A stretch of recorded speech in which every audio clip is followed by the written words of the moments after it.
नमस्कार, मी डॉक्टर कविता राणे. मुद्द्याचं बोला या एबीपी माझाच्या विशेष कार्यक्रमामध्ये आपल्या सगळ्यांचं स्वागत. मुद्द्याचं बोलाच्या नव्या सीझनच्या दुसऱ्या भागामध्ये आम्ही आलोत यवतमाळमध्ये.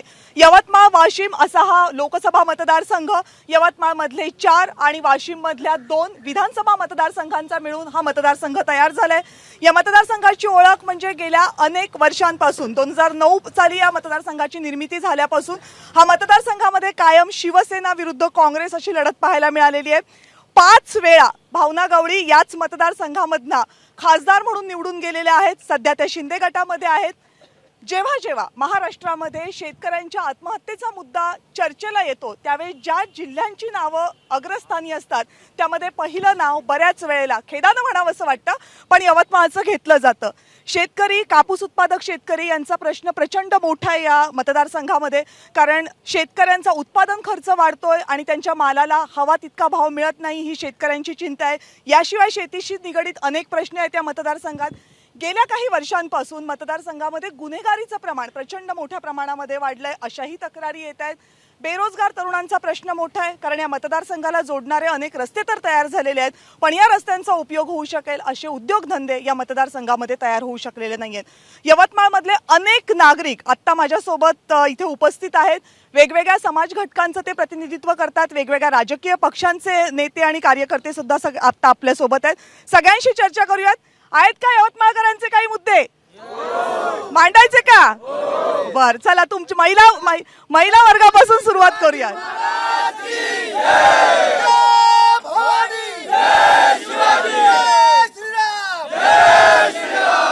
चला आता मुद्द्यानं सुरुवात करूयात का? महिलांपासून सुरुवात करूयात. यवतमाळमध्ये अत्यंत गुन्हेगारी वाढली आहे. इथले आमदार खासदार हे अक्षरशः झोपून आहे. ह्यांचं कुठलंही या गुन्हेगारी क्षेत्रामध्ये लक्ष देत नाही. महिला खासदार आहेत तुमच्या? महिला खासदार असूनही त्या लक्ष देत नाही, हे खबरची बाब आहे. त्यांनाच माहिती आहे पण त्यांना आता याच्यानंतर जनता उभा सुद्धा करणार नाहीये दारात. हा विषय यवतमाळ लोकसभा क्षेत्राचा चालूला आहे आणि देशामध्ये जर आपण पाहिलं तर मोदीजींच्या सरकारमध्ये देशाची प्रगती मोठ्या प्रमाणात, देशाचा डंका देश विदेशात वाजत आहे आणि हा मुद्दा अतिशय महत्त्वाचा ठरणार आहे. मोदी आहे की नाही तुमच्याकडे गुन्हेगारीचं प्रमाण जास्त आहे की नाही? गुन्हेगारी आहे आणि गुन्हेगारी कुठे नाही आहे, परंतु गुन्हेगारीवर आळा घालण्याचा सडेतोड प्रयत्न या सरकारमध्ये होत आहे पण सक्सेसफुल नाही अजून. होईल. गुन्हेगारी आपल्या यवतमाळ जिल्ह्यामध्ये आपल्याला माहित असेल तर एकदम टॉपवर आहे आणि कुठेही त्याचा आळा घालण्यात येत नाही आहे. कुठेही म्हणजे त्यांना थांबवण्याचं चालू नाही आहे. आपण तो दुसरा मुद्दा मांडला की या जिल्ह्यामध्ये आत्महत्याग्रस्त जिल्हा म्हणून ओळखला जातो. इथे मोदीजी आले होते, त्यांनी सांगितलं की दुप्पट उत्पन्न करू, परंतु दुप्पट उत्पन्न न होता मागच्या वर्षी कापसाचे भाव 14,000पर्यंत गेले होते. यावर्षी 6,900 ते 7,000पर्यंत. दोन्ही मुद्दे काकांचे महत्त्वाचे आहेत. पहिल्या मुद्द्यावर उत्तर द्या. गुन्हेगारीचं काय झालं? सगळे म्हणतात की सरकार फेल केलंय, यवतमाळमधली गुन्हेगारी थांबली नाहीये. गुन्हेगारी आमच्या यवतमाळ जे सराईत गुन्हेगार होते, जे पोलीस रेकॉर्ड होते, त्यांचं गुन्हेगारी टोटली बंद झालेली आहे. आता एक छोटू आकडे काय खोटं सांगतात का काका? यवतमाळातली गुन्हेगारी बंद झाली आहे हा चुकीचा प्रश्न आहे, कारण की इथे गुन्हेगारी खूप वाढलेली आहे. महिलांना आणि स्त्रियांना सुद्धा इथे घराच्या बाहेर निघणं कठीण झालेलं आहे. इथे जर लहान लहान मुलं गुन्हेगार झाले. आता ते जे सराईत गुन्हेगारी वाढली, पोलिसांच्या रेकॉर्डवर प्रशासन जे वचक तयार निर्माण करणार आहे तर ते सराईत गुन्हेगार निर्माण करणार. जो नवीन गुन्हेगार यवतमाळ येथे आर्ली रोडवर एका मतिमंद मुलीवर काही दिवसाआधी अत्याचार झाला. त्याच्या गुन्हेगारांना अद्यापही कोणी अटक केलेली नाहीये. म्हणजे यवतमाळचे लोकप्रतिनिधी झोपले आहेत का? त्याचबरोबर यवतमाळ जिल्हा आत्महत्याग्रस्त जिल्हा म्हणून ओळखला जातो. यवतमाळला कृषी विद्यापीठ मंजूर झालं होतं. त्यानंतर या राजकीय उदासीनतेमुळे, या सर्व राजकीय उदासीनतेमुळे आपलं राजकीय कृषी विद्यापीठ हे चंद्रपूरला पळवण्यात आले आणि उरलं काय, ॲग्रीबायोटेक आणि फूड टेक्नॉलॉजी हे 2 म्हणजे मेलेल्या कोंबड्या यवतमाळला दिल्या आणि सोनं देणाऱ्या जे कोंबड्या होत्या त्या चंद्रपूरला देण्यात आल्या. आता बोला. या जिल्ह्यामध्ये माननीय खासदार भावनाताई गवळी यांनी शेतकऱ्यांसाठी पीक विमा असो भारतातलं सगळ्यात पहिलं आंदोलन या ठिकाणी ऐका ऐका ऐका ऐका ऐका ऐका तुम्ही बोलताय की नाही? सगळ्यांना विचारणार सांगतो ना मॅडम, या ठिकाणी शेतकऱ्याचे जेवढे प्रश्न असतील या ठिकाणी शेतकरी संघटनेचे लोक आहेत त्यांना तुम्ही विचारा. त्यावेळेस शेतकरी आहेत ना? इथेच दूध करून टाकूयात. हा बोला, पीक विमा मिळाला नाही नाही? थांबा हो, थांबा थांबा. मिळाला पीक विमा? नाही, भरून घेतला पण भेटलाच नाही. काय काय मिळालं मग शेतकऱ्यांना? भरून घेतला, काही दिलंच नाही. आधी विमा सोयाबीनचा दिला नाही, हरभरा गहू व्हाचा आहे, आधी काहीच द्यायला लागलं नाही. नाही नाही नाही, कापसाला भाव मिळाला का? काही काहीच नाही. अतिवृष्टीचे पैसे मिळाले नाहीत कास्तकारांना. घाटंजी तालुका दुष्काळ जाहीर केला. कास्तकारांचे खूप मोठे प्रश्न आहेत. हे बघा आणखी एक शेतकरी आहेत आपल्या बरोबर. या सरकारनं मागच्या वर्षी अवकाळी याचा जो नुकसान भरपाईचं जे 3 हेक्टर पर्यंत केलं होतं ते तर दिलंच नाही. 1 हेक्टर पर्यंत ती 50% लोकांना भेटलं नाही. माझ्या घरच्या 4 खात्याला भेटलं नाही आणि या वर्षी भेटलं नाही. नुसत्या घोषणा चालू आहे. याच्यासाठी काही विनंती करा. काय येत नाही पैसे तुम्हाला सरकारकडे? पैसे आता ते त्यालेच पैसे कमी पडत असन, आम्हाला काय भेटणार आहे पैसे? अहो त्यालेच पैसे कमी पडते तर आम्हाला काय भेटणार आहे पैसे? ताई, सरकारमध्ये काय शेतकरी थोडे आहेत? शेतकरी तर तुम्ही आहात. शेतकरी मी देशमुख बोलणारा माणूस आहे म्हणून भीती नाही त्या सरकारले. कोणतेही सरकार आलं तरी. हा, पण मागच्या वर्षीचे दंडोरा पिटून राहिले ते शिंदे साहेब की 3 हेक्टर पर्यंत पैसे देतो. 1 हेक्टर 5 खात्याले पहिले आले 5,000 रुपये, 4,000 रुपये. आणि एका माझ्या पोरीच्या म्हणजे माझ्यापाशी जमीन फक्त 2-2 अडीच एकरच आहे, पोरीच्या नावानं करून दिलेली आहे. आणि फक्त एका पोरीच्या नावाला डबल हप्ता आला 6,000. आम्हाला तर काहीच नाही, धतुऱ्यात दाखवला आहे ना. आता घ्या, चला या. आता महिलांचे प्रश्न ऐकूया. काय घेऊन आलाय? रस्त्यावरील खड्डे आणि यवतमाळ मधील महिलांचे टॉयलेटचा महिलांचा हा बघा विकास आहे. मग यवतमाळ शहरांचा, यवतमाळ मध्ये महिलांसाठी टॉयलेटच नाही. तर हा कोणता विकास आहे? महिला जर तिथल्या अध्यक्ष आहेत, एवढे वर्ष झाले महिलांसाठी टॉयलेटच नाही आहे. टॉयलेट नाही आहे. आपण बस स्टँड पासून इथपर्यंत एक टॉयलेट नाही आहे. आता बोला, महिला तर म्हणतात टॉयलेट पण नाही दिलं साधे आमच्या सरकारने. पूर्ण यवतमाळ मध्ये फिरून पहा, सिमेंट रोड सगळ्या व्यवस्था कंटिन्यू चालू आहे. काही ठिकाणी नसेल पण पहिल्यापेक्षा प्रगती खूप झालेली आहे. खूप प्रगती झालेली या यवतमाळ मध्ये अंडरग्राऊंड देण्याचं काम मोठ्या प्रमाणात चालू आहे. त्याच्या आजूबाजूला जर तुम्ही पाहिलं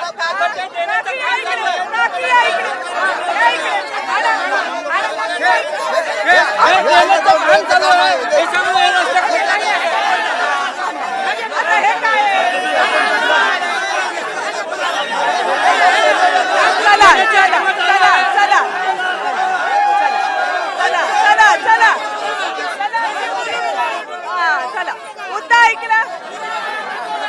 आता थांबा थांबा. हे बघा, आता आपण 2 महत्वाचे मुद्दे ऐकले ना. आले, थांबा, येते तुमच्याकडे. मुलं थांबा, ऐकते. मला पहिला तरुण मुलं आली आहेत तुमच्या मतदारसंघातली, त्यांचं ऐकू देत मला. आले, थांबा. कुठे गेली मुलं? हा या. ही बघा कॉलेजची मुलं आहेत, यांचं काय ऐकू देत मला. मॅडम, आज आम्ही म्हणजे पदवीधर आहोत. आम्ही आता या ठिकाणी शिक्षण घेत आहोत. परंतु आज आमच्यासाठी कुठे पदभरती नाही, बेरोजगारी वाढत चालली आहे. आणि आमचा बाप या ठिकाणी पैसे पुरू आम्हाला थकून गेला. मी माझ्या बापांचे काय पीक विमा आला मोठ्या म्हणजे बापांना, मी बापाच्या सोबत गेलो तर 23 रुपये पीक विमा आमच्या बापाला आला. म्हणजे आमच्या बापाची थट्टा आमच्या बापाला काही मान सन्मान या ठिकाणी आहे की नाही? आमच्या बापाला जे दिवस पाहिले ते पाहायला भेटू नये म्हणून आम्हाला शिकवतोय. आणि हे सरकार कुठे पदभरती नाही. आमचे जे काय आमचे सहकारी आदिवासी बांधव आहे 3-3 वर्ष झाले दीनदयाल योजना नाही. मी एका शेतकरी कुटुंबातून येते आणि मला असं वाटते की माझ्या जे कुटुंबातील शेतकरी आहेत त्यांच्यासारखी माझ्यावर वेळ नाही यावी. तसेच मी एका 6,000 भाव आहे यावर्षी, तर माझ्या बाबांना कसं कर्ज काढून मला शिकवत आहे आणि त्यातून मग माझे बाबा कसे माझ्याशी भांडण करून म्हणजे हे करत आहे. यवतमाळमध्ये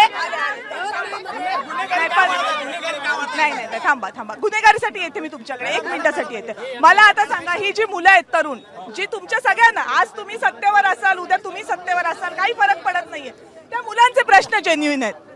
ती मुलं शिकली तर त्यांना नोकऱ्या नाही आहेत, ती मुलं नाही शिकली तर त्यांना शेती परवडत नाहीये. कसा मार्ग काढायचा त्यांनी? असं आहे की येथील खासदारांनी आजपर्यंत शिक्षणावर कधी बोलल्या का? यवतमाळ जिल्ह्यातल्या या 10 वर्षात किती शाळा बंद झाल्या यावर बोलल्या का? आजही 250 शाळांचा प्रस्ताव गेल्याचं आलेला आहे. खासदारांना आम्ही पाहिलं सुद्धा नाही, अशी स्थिती डोळ्यांनी दिसत नाही आम्हाला सुद्धा दिसत नाही. खासदार पूर्ण खड्डेमय रस्ता आहे, पूर्ण यवतमाळात हे आहे, समस्या आहे यवतमाळ शहराच्या सुद्धा. यवतमाळ खासदार झोपलेल्या आहे इथल्या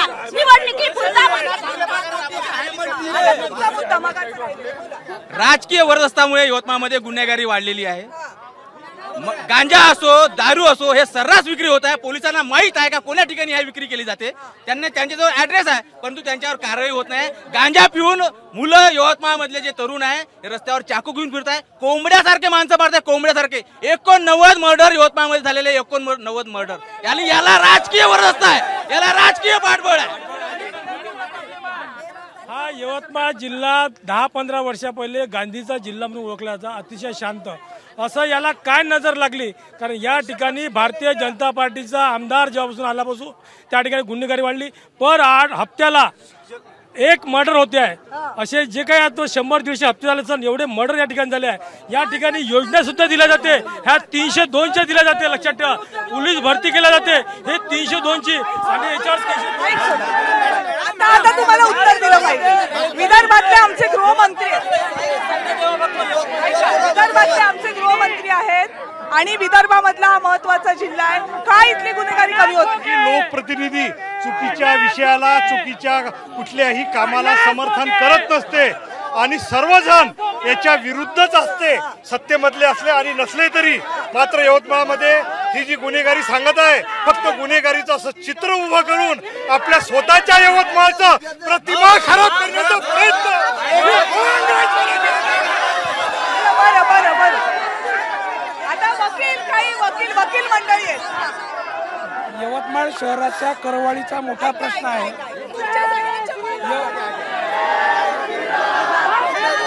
यवतमाळ शहरामध्ये जी प्रस्तावित करवाढ केलेली आहे ती अत्यंत नियमबाह्य आहे. शेजारच्या जिल्ह्यामध्ये ती करवाढ स्थगित झालेली आहे, परंतु इथचे आमदार हे निष्क्रिय आणि अत्यंत बेजबाबदारपणे वागत असल्यामुळे ही करवाढ अजूनही नागरिकांवरती लादल्या गेलेली आहे. मॅडम, जातीच्या नावावर, धर्माच्या नावावर निवडणूक होत आहे, अतिशय हे निषेधार्ह बाब आहे. आणि यवतमाळमध्ये 5 वर्ष खासदार राहिलेली भावना गवळी, जे सुपर स्पेशलिस्ट हॉस्पिटल आहे, महिलांना कुठल्याही सुविधा नाही आहे त्याच्यामध्ये.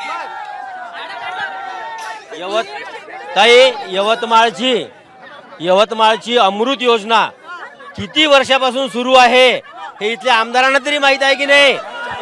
नुसत्या तारखा देण्यात येत आहे. भुयारी गटार योजना,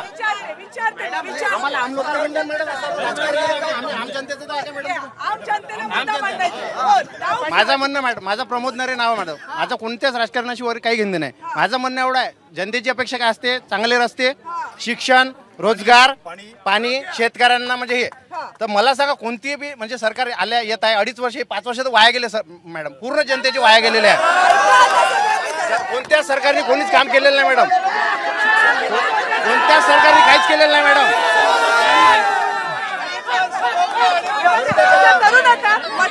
त्यांच्याकडे जाणार असं करू नका. ऐका मॅडम, तुम्ही ग्रामीण भागात जा मॅडम, पूर्ण रस्ते फुटलेले आहे मॅडम, पूर्ण रस्ते फुटलेले आहे. तुम्ही कोणत्या खेड्यावर जा, रस्ते फुटलेले आहे मॅडम. तुम्हाला सांगतो, तुम्ही नाल्या बघा मॅडम, कोणत्या रस्त्याचा नाल्या साफ होत नाही मॅडम, कचऱ्या गाड्या येत नाही मॅडम. तुम्ही साध्या म्हणजे सरकारच्या अपेक्षा, साध्या अपेक्षा पूर्ण नाही करू शकत आहे मॅडम. माझं एकच म्हणणं आहे, सर्व नेते मंडळी तुम्ही शांत बसा. आपला आत्महत्याग्रस्त जिल्हा, सर्वात जास्त आत्महत्या होते मॅडम. शेतकऱ्यांची, आम्ही बेरोजगार मुलं, शासनाने पदभरती राबवली आहे, पण 6 महिने झाले तलाठी भरती, वनरक्षक निकाल पेंडिंग आहे. आम्हाला खायला 5,000 ते 10,000 रुपये महिन्याचा खर्च येतो. आम्ही यवतमाळकर, सेंटर नागपूरला, यवतमाळमध्ये सेंटर का नाही? दुसरी गोष्ट 250 रुपये फी असताना आमच्याकडून 1000 सरकारने 900 आणि 1000 रुपये आम्हाला एकच मुद्दे मांडू द्या.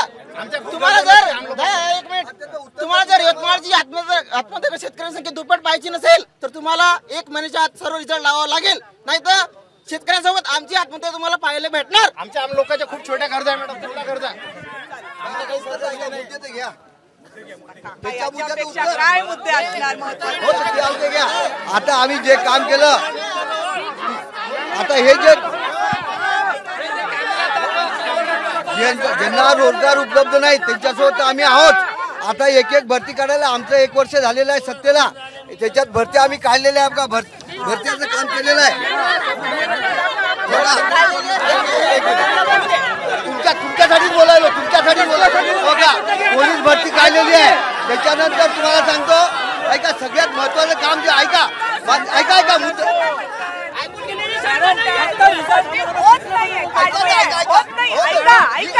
भरती होत नाहीये, पेपर फुटताय. जी प्रक्रिया आहे, प्रक्रियेला टाइम लागतो. हे महत्वाचं कोणती प्रक्रिया पारदर्शकाची असली त्याला वेळ लागतो ना मॅडम. कोणती प्रक्रिया पारदर्शक जर करायची असली तर त्याला वेळ लागतो की नाही. आणि मोदीजींनी बेरोजगार युवकांसाठी प्रधानमंत्री मुद्रा योजना दिली, पीएमजी सारख्या योजना दिल्या युवकांना सक्षम करण्यासाठी. हे सरकार सक्षम नाही. मला सांग, तुझ्या जिल्ह्यात किती मुद्रा योजनाच्या आले? माझ्या यवतमाळ जिल्ह्यामध्ये आतापर्यंत मुद्रा योजनेअंतर्गत 365 तरुणांना या ठिकाणी मोदी सरकारच्या माध्यमातून रोजगार दिला. पुरुष नाही ना, वेळ लागणार ना त्याला. मॅडम रेकॉर्डला पहा, कुठलीही गोष्ट टेक्निकली जेव्हा आपण करायला जातो अडथळे येतातच. पण आता आम्ही युवक रोजगार मेळावा घेतला, त्याच्यात सुद्धा आम्हाला 2500 विद्यार्थ्यांचा मेळावा होता. पण भरपूर नोकऱ्या तिथल्या तिथे, महामंडळ, त्याच्यानंतर रोजगार पाहिजे हे जे विद्यार्थी ओरडतात म्हणतात, हे असंख्य नोकरी नाही म्हणतात. नागपूर शहरात, यवतमाळ शहरात मोठमोठे असे रोजगार मेळावा घेऊन देवेंद्र फडणवीसने असंख्य विद्यार्थ्यांना याच्यामध्ये सहभाग घेतात आणि हे म्हणतात की आम्ही आत्महत्याग्रस्त. अरे तुम्ही हार कशाला म्हणतात अशा मेळाव्यामध्ये असं आहे, ते खरं आहे. त्यांची वय उलटून चाललेली आहे, नोकऱ्या मिळत नाही. इंटरव्ह्यू घेऊन सर्वांचं सिलेक्शन याच्यामध्ये होतात, झालेले आहे. चांगले पॅकेज दिलेले आणि इथल्या गुन्हेगारीला इथले आमदार जबाबदार आहे. आमदार यवतमाळ जिल्हा हा कॉटन सिटी म्हणून ओळखला जातो, पण इथे सर्वात जास्त आत्महत्या होतात. इथे कापूस पिकवला जातो, पण तोच कापूस शेतकऱ्यांच्या जखमेवर मीठ चोळायचं काम करत आहे. मला शेतकऱ्यांचं म्हणणं ऐक. मॅडम, यवतमाळ जिल्ह्यात एक निम्न पैनगंगा नावाचं मोठं धरण होत आहे.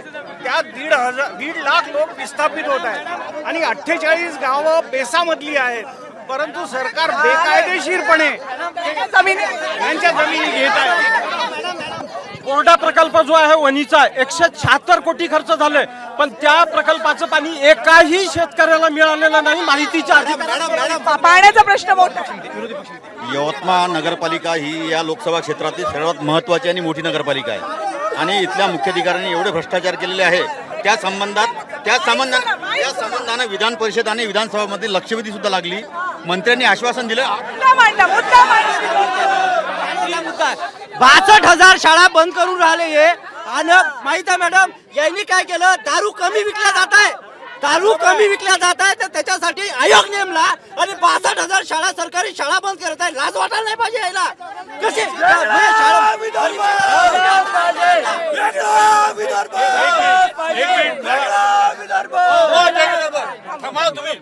मला महत्वाचा मुद्दा बोलू द्या. यवतमाळ जिल्हा हा निश्चित पावसाच्या प्रदेशातला भाग आहे. हा सगळ्यात मोठा कापूस उत्पादक जिल्हा आहे. यवतमाळ जिल्ह्यात सगळ्यात जास्त शेतकरी आत्महत्या करतात. याचं महत्वाचं कारण आहे की माननीय सुप्रीम कोर्टाने, ऐकून घ्या मी काय बोलतो ते ऐका. हा शांत राहा. माननीय सुप्रीम कोर्टाने गेले 20 वर्ष तणनाशक सहनशील कापूस, सोयाबीन आणि मक्याच्या बियाण्याचा विरुद्धचा जो दावा टाकला होता सुप्रीम कोर्टात, तो खारिज केलेला नाही आहे. त्याच्यामुळे शेतकऱ्यांचे प्रश्न येत नाहीये म्हणून आमचा शेतकरी आत्महत्या करतोय. आणि हा मुद्दा सुप्रीम कोर्टाच्या काळाकरून 2014च्या निवडणुकापूर्वी भाजपा पक्षांनी लिखित आश्वासन दिलं होतं की आम्ही आमचं जर सरकार आलं तर आम्ही वेगळ्या विदर्भात येऊ बा. नियत फिरली आहे, त्यांनी वेगळ्या विदर्भात मुद्दा सोडलेला आहे. त्याच्यानंतर भाजपा सरकारची नियत फिरलेली आहे. भाजपा सरकार लेखी लिहून दिलेलं होतं आम्हाला 2014च्या निवडणुकीमध्ये भाजपा सरकारने लिहून दिलेलं आहे.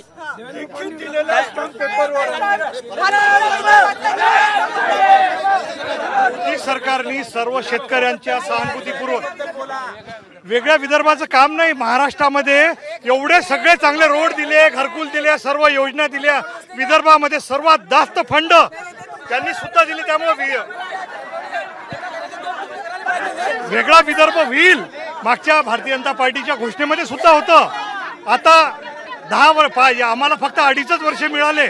समोरच्या वर्षांमध्ये निश्चितच ते सुद्धा जनतेची मागणी असेल तर निश्चितच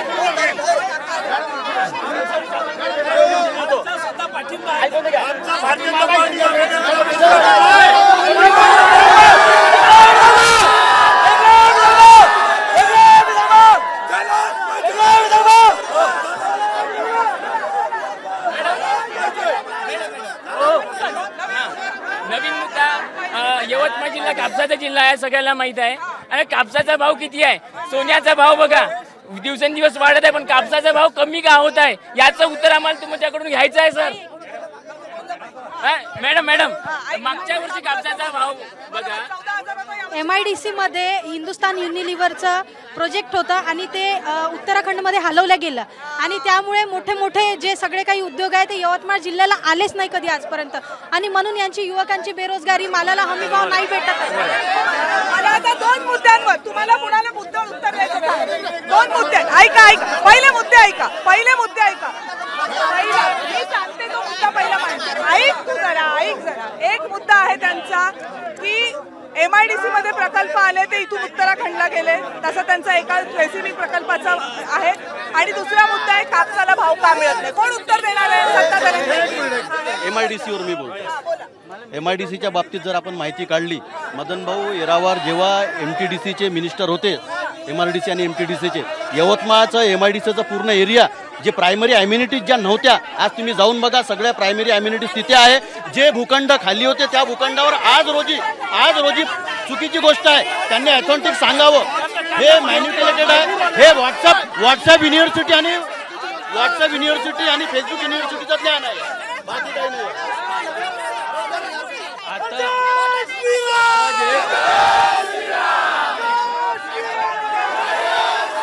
हे बघा असं होईल ना. ऐका. ऐकणार आहात का? हे बघा, तुम्ही घोषणा द्याल, माझं काही हरकत नाहीये. तुम्ही घोषणा द्याल, माझी काही हरकत नाहीये. प्रश्न असा आहे की त्याच्या मागे तुमचेच मुद्दे लागतील. मी त्यांनाही हेच सांगते, तुम्ही घोषणा द्या, माझी काही हरकत नाहीये. तुम्ही वाटेल तेवढे घोषणा द्या, तुमचे मुद्दे समोर नाही. शांत थांबा.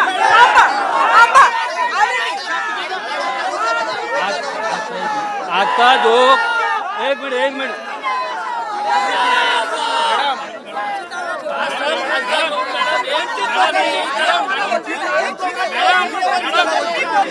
याच्यातच वेळ जातो. मी घेते. हे बघा, मी येते तुमच्याकडे, एक उत्तर घेऊन येते. आता शांत राहा. आता जो कापसाच्या बद्दल हे बोलले, शेतकरी संघटनेचे लोक इथं हजर आहे. कोणत्याही सरकारच्या हाती कोणत्याही प्रकारच्या धान्याला का भाव देण्याचं नसते. हा सर्व आंतरराष्ट्रीय प्रश्न आहे. आज जगात सर्वीकडे कापसाचे भाव पडलेले आहे आणि शेतकरी सुद्धा यामध्ये होत आहे. आणि म्हणून हे कोणत्याही पद्धतीनं असा आरोप करू शकत नाही. हा सर्व गॅट करार त्यांना नाही. हॅलो,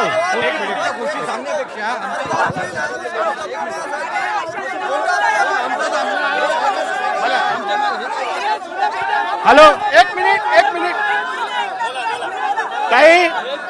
कोणताही आमदार किंवा नगरसेवक निवडून आल्यानंतर तो जनतेचा सर्वसेवक असतो.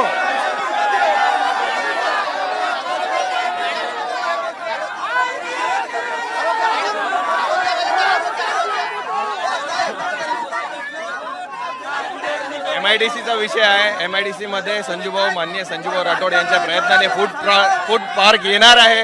उद्योगमंत्री ज्या महिलांनी एक प्रश्न उपस्थित केला यवतमाळमध्ये की खुनाचं प्रमाण इथे जास्त वाढते, तर माझं असं वैयक्तिक मत आहे की इथली पोलीस यंत्रणा जी आहे त्यांनी चांगलं जर गांभीर्याने लक्ष घातलं, तर पोलिसांनी जर लक्ष घातलं तर चप्पल चोरी जात नाही. आरक्षणाबद्दल बोलला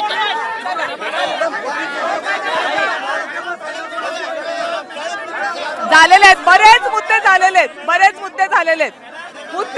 सगळ्यांचे झालेले. ओके शेवटचा बद्दलचा महत्वाचा विषय यवतमाळ नगर परिषद ही केवळ देखाव्यासाठी सध्या राहिलेली आहे. सगळ्यात महत्वाचा विषय जे सगळे पक्ष दुर्लक्ष करतात, कंत्राटी मुद्द्याचं कोणी बोलायलाच तयार नाहीये. इथं सर्वच्या सर्व आरोप आणि मुद्दे फक्त राजकीय हेतून इथं मांडत आहे.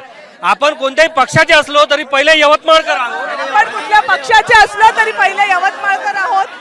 विदर्भातला हा सगळ्यात मोठा जिल्हा आहे. समस्या अनेक आहेत, मुद्दे अनेक आहेत. मला वाटतं सगळ्यांशी बोलताना ते मुद्दे पुरतही नाही, सगळ्यांना वेळही देता येत नाहीये. पण महाराष्ट्रातल्या प्रत्येक लोकसभा मतदारसंघातले हे असंख्य मुद्दे जाणून घेण्याचा ABP माझाचा हा प्रयत्न असेल. उद्या भेटूयात पुढच्या जिल्ह्यामध्ये. पाहत रहा ABP माझा.